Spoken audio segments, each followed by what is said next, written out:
Hvert år får omkring 50 flerfoldsgravide i Danmark fjernet et eller flere fostre.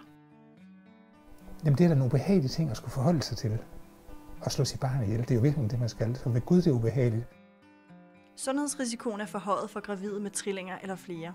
Derfor har de fri adgang til fosterreduktion. Men altså, det er jo nok på niveau med, at nu ligger der 4 blå vingummibamser i en skål. Altså. Ja. Sidste år blev der i Danmark født 1059 tvillingepar, 10 sæt trillinger og 1 sæt firlinger. Jeg siger bare, at der er forskel på, om man designer et forældreskab, eller man afbryder en graviditet. Risiciene kan være for tidlig fødsel, spontan abort eller misdannelser på fostrene. Jeg tænkte overhovedet ikke igennem. Jeg sagde bare nej, det ville jeg overhovedet ikke være med til det der.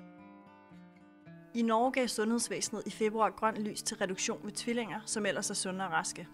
I Danmark har man vurderet, at der ikke er nogen betydelig sundhedsmæssig risiko ved tvillingegraviditet, og derfor kan man ikke få fjernet det ene foster. Den norske lovændring har vakt stor debat. Bør man også i Danmark have mulighed for at få fjernet en tvilling? Det er formiddag i Skærbæk i Sønderjylland. 34-årige Majbrit Schmidt og hendes børn er ude på deres daglige gåtur. Vi skal ned til Hophuden. I kender godt vejen. Kom så. Efter et par mislykkede forsøg på fertilitetsbehandling blev hun for 7 år siden gravid med firlinger. Vi blev selvfølgelig spurgt, om vi var interesseret i at beholde 4, så siger jeg, at det synes vi alligevel var lidt vildt. Ikke? Også, altså, det er jo heller ikke naturligt med 4. Altså, der er jo ikke særlig mange, der bliver naturligt gravid med 4. Så ud fra naturens side var der også lidt, jamen det må jo være mange. Hvor de så sagde, at man kunne få lov at reducere ned. Min mand spurgte straks, om man kunne få lov til at reducere ned til 1. Det kunne man ikke. Så 2, det var det, man kunne reducere ned til. Thomas og Majbrit fik fjernet 2 af de 4 fostre, fordi de ikke ville risikere for tidlig fødsel eller spontan abort. Så at der så var flere, jamen jeg tror ikke, vi gjorde os de store tanker omkring det der lige pludselig var 4, vi så skulle til at fjerne 2. Vi var meget rationelle i forhold til det der med, at vi arbejdede hen imod at få et sundt restbarn, og så må vi jo gøre, hvad vi kunne for at nå derhen i mål. Ikke? Fosterreduktion er en selektiv abort. Det betyder, at man reducerer antallet af fostre i kvindens livmor ved at sprøjte saltvand ind i hjertet på et eller flere af fostrene.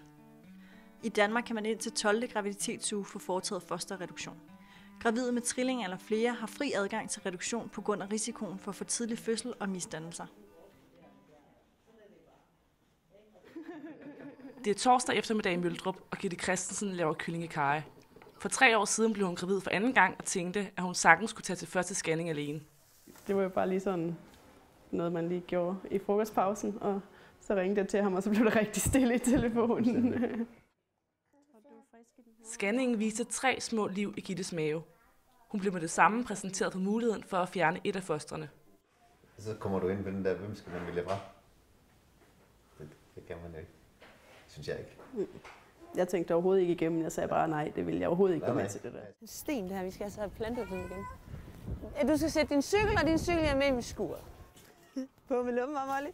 Er det sjovt? Og så bliver der bare helt stille, og hun siger sådan, ja, jeg ser så 4. Okay, 4. Spændende. Den nuværende abortlovgivning giver flerfoldsgravide mulighed for at reducere ned til 2 fostre. Majbrit og Thomas tog hurtigt en beslutning. Så altså, det var sådan stille og roligt, og så var det jo sådan, jamen, ja, vores mål var jo også bare at få et sundt restbarn. At vi så skulle ende op med 2, det var så bare bonus. Niels Ulbjerg, der er overlæge og klinisk professor i kvindesygdom og fødselshjælp på Aarhus Universitetshospital, mener, at vi bør følge den norske ændring på området og også tilbyde fosterreduktion ved tvillingegraviditeter. Jamen, mit argument ud fra en etisk betragtning, det er, at vi har fri abort i Danmark op til uge 12. Og hvis en kvinde kommer og beder om provokeret abort, spørger vi ikke, hvorfor eller noget. Vi fornemmer bare, om hun har forstået, hvad det går ud på, og så laver vi aborten. Og jeg synes faktisk, det er samme etisk problemstilling, at man slår et liv ihjel, men om der er 2 eller 1, når man starter, er for mig den samme etiske problemstilling.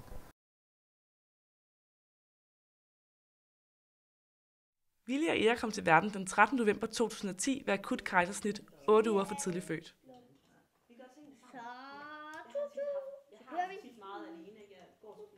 Jeg fortalte jo heller ikke nogen, ikke engang farmor og farfar vidste, at der var tvillinger, så da vi ringer og fortæller den lørdag, at de er blevet bedsteforældre til tvillinger, som hvad? Jamen, jeg tror, de har været sådan meget, jamen, de var meget sådan, at 4, det er jo vildt, ikke? Altså, og selvfølgelig var det jo okay. Der er ikke nogen, der sådan har sagt, jamen dem skulle I da beholde alle sammen. Det er der ikke nogen, der har sagt. Altså, så jeg tror også, de var helt okay med, at selvfølgelig gjorde man det. Gitte følte sig overrumlet af lægernes tilbud om fosterreduktion. Der blev lagt rigtig meget vægt på de der risici, og ikke, altså, hvad skal man sige, der var jo også risiko ved at lave indgrebet, men det blev der ikke lavet så meget reklame for, kan man sige. Det var som, altså, man havde sådan lidt en følelse af, at de gerne ville have, at man gjorde det. Ja, det var det. Abortlovgivningen tillader fosterreduktion uden medicinske begrundelser indtil 12. graviditetsuge. Derfor har den gravide sjældent særlig lang tid til at overveje beslutningen. Altså hun kommer til en almindelig nakkefoldsscanning, hun tror kun, der er 1 derinde, og der er 3. Så har man altså ikke ret lang tid til at tage beslutningen i. Altså man skal have lavet den reduktion temmelig hurtigt. Hvornår skal man sige det til hende på en ordentlig måde? Nogle vil sige, at det vil jeg gerne have vide fra starten. Jeg ved ikke, hvad man skal gøre det over det, men jeg forstår godt problemstillingen. Man er først glad, og så pludselig får man slynget hovedet, at du skal slå en af dem ihjel, hvis det er en mulighed. Jeg tror ikke, der er en god løsning at sige det på. Der er både tilhængere og modstandere i den etiske debat om at fjerne tvillingefoster. Indtil 12. uge kan en kvinde med tvillinger få fjernet begge fostre uden medicinske begrundelser, men hun kan ikke nøjes med at fjerne det ene. Jeg har da 3 tilfælde i min karriere, hvor en kvinde har fået totalabort i stedet for. Altså hvis hun kunne have fået reduktion, havde hun valgt det. Og hun kunne ikke overskue tvillinger, og valgte så at få slået begge ihjel.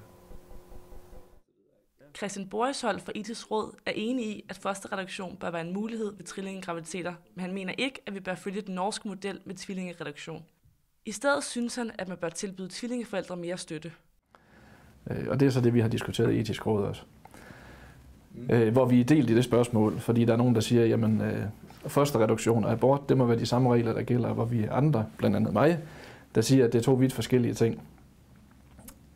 Fordi at der er forskel på, om man, afbryder en graviditet, eller man, tilrettelægger, planlægger, designer et forældreskab. Hvis man bliver gravid med tvillinger, og man tænker, det kan jeg bare ikke det her, men det er ikke en mulighed at reducere til 1, jamen så har man jo stadigvæk valgmuligheden til at sige, jamen så skal jeg bare have en fuldstændig abort. Og om det så hedder den ene eller anden grund, at man får fjernet en, eller man får fjernet det begge to, man er jo stadigvæk inde og gøre det, og en abort i Danmark er ulovligt. Hjemme hos Gitte og Kim er de stadig glade for, at de valgte at sige nej til tilbud om at fjerne en af trillingerne, men de kan godt forstå dem, der takker ja til fosterreduktion. Ja, det kan jeg godt, hvis nu man havde 4 børn i forvejen, for eksempel. Ja. Jeg tror, at hvis jeg blev gravid med trillinger igen nu, så ville jeg bestemt overveje det. Ja. Debatten om fosterreduktion vil fortsætte. Etisk Råd drøftede emnet på et møde i august, men anbefaler stadig, at man bibeholder den nuværende lovgivning.